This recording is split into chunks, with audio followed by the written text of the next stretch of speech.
American novelist said, and I quote, "People don't choose their careers, they're engulfed by them." I never really understood the importance of this line until I came into 10th grade. But before that, let me show you a picture of my sister and I taken a few years ago. So that's going to take some time to come, but let me continue. So at that stage, someone had decided for me to take on the role of a doctor. My sister was lucky enough to get something more glamorous, Miss Universe. Yes, in many cases, the career selection process can be as random as this. Each year, when I moved into the next class, there were celebrations and best wishes for the next session. But when I went from 9th to 10th, these celebrations and best wishes were just the beginning of the long monologues that were a bombarding concoction of suggestions, experiences, questions, and how to do it. My parents, grandparents, teachers, relatives suddenly seemed interested in sharing with me their advice on what I could do with my life. Some suggested me to follow what I love or look at my passion. Clarity of passion at this age? You must be kidding me. So all this made me think that who is really qualified to choose my career? What is the process to go about it? So here's the picture. You guys can now look at it for reference. Are children actually qualified to make a career decision at the age of 16? Let us look at the key stakeholders in this career selection process. Parents. They would obviously want the best for you. But more often than not, parents end up imposing their unfulfilled dreams on their children without taking into consideration the child's interests and skills. Schools. Teachers at schools do not have enough time for each child individually. A no-brainer really. They have hundreds of students to deal with, and knowing the interests and hobbies of each child individually is a highly difficult task for them. Another important stakeholder is the society, whose future actually is the collective future of today's children. But this stakeholder is probably the least important. And now, the most important stakeholder and the most affected party, the child herself. Children at this age tend to be more impulsive. Their choices vary frequently, guided by the latest teenage fad. And we all know the shelf life of these fads. A decision with such profound consequences deserves careful study. How much time do young people spend planning it and considering options? Many give more thought to buying a new pair of shoes. For many, it was a decision they never knew they made. It happened by default. So as we saw, each stakeholder provides some, but not all insights on this career selection process.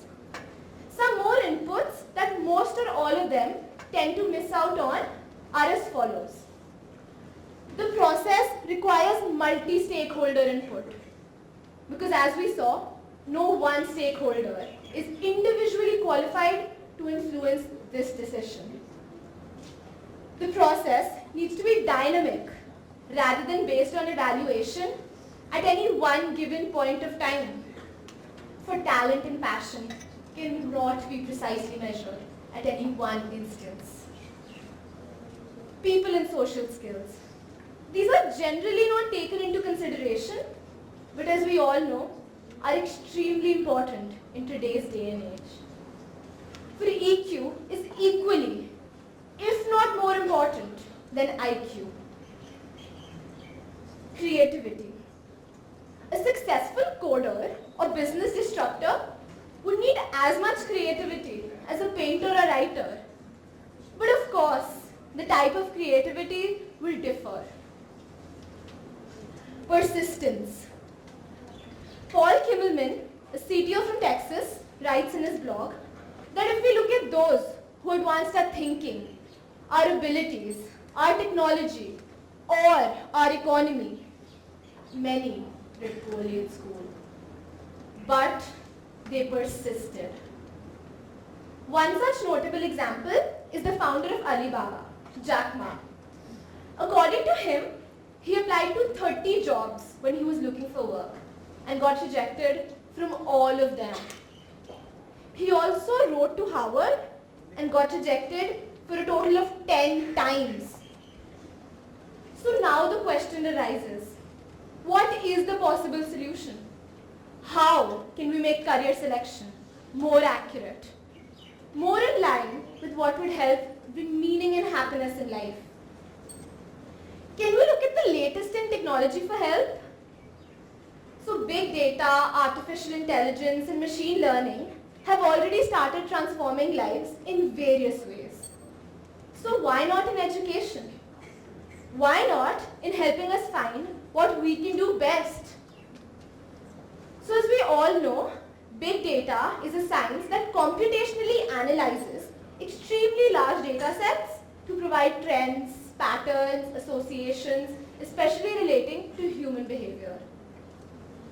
Artificial intelligence is a broad term for using structured and unstructured data to provide solutions to existing complex problems. Machine learning goes beyond this and uses the data necessary for the machine to learn and adapt. Machine learning algorithms now can predict a person's personality just based on his social media activity. A team from Stanford and the University of Cambridge devised an algorithm based on a complex personality trait questionnaire and Facebook likes and dislikes. Later, this algorithm could predict the person's personality better than his family and friends, just based on some 100 to 150 likes. Some models, like IBM Watson's Personality Insight, can uncover an individual's personality, characteristics, needs and values on the basis of any text written by the individual. So it is certainly possible to build on such models and evolve them specifically for career and personality matching. Now let us look at a modest version of what form it can take. Inputs of intelligence can be obtained from academic reasoning, problem-solving abilities, etc. Creativity can be evaluated through lateral thinking exercises. People skills can be gauged from social skills as well as teamwork abilities. There can be many more such variables that can be thought of. All these data sets can be collected over several years to remove influence of any one incident and can be collected from several sources to remove source bias, if any. As it evolves, it can collect information from various students across various stages of their career and life cycle. This big data set gets derived from various broad and deep data cohorts, both from online and offline services, over a long period of time, can derive insights that were earlier not possible.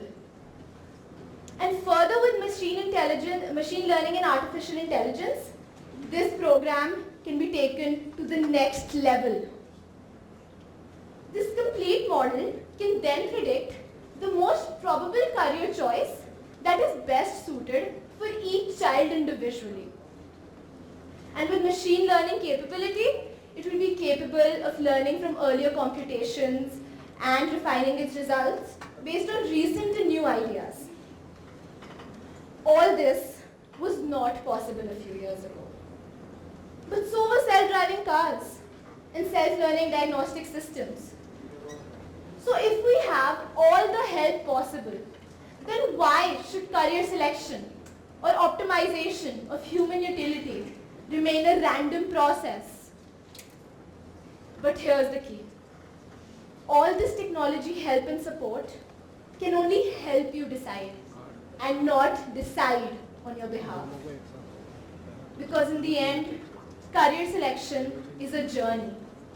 It should not be a big test or evaluation which is a burden on young minds. We should let the children go out and explore the world by taking on multiple internships in every high school year. For this, we'll provide them with the exposure and help them test waters without the burden of finality. We need to accept the success and failures of children with equal measure, letting them make course corrections as they move along. We need to let them be driven by passion and desire by doing what brings meaning and happiness to their lives.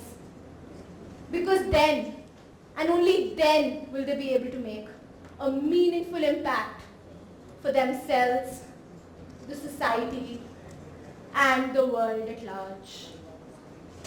As Steve Jobs once said, and I quote, "The only way to do well is to love what you do. If you haven't yet found it, keep looking. Don't settle." Thank you.